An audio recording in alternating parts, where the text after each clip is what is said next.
The sting operation news, सत्याचे दुसरे नाव, अन्यायावर लेखणीचा घाव।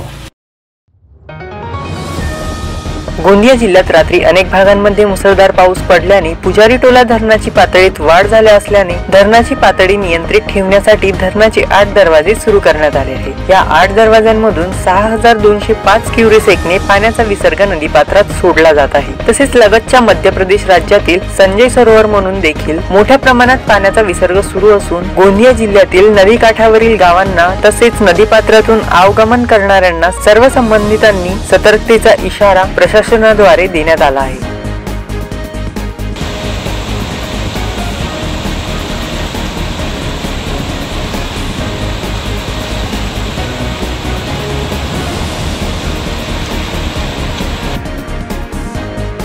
Sunil Kawade, the sting operation news, Gondia.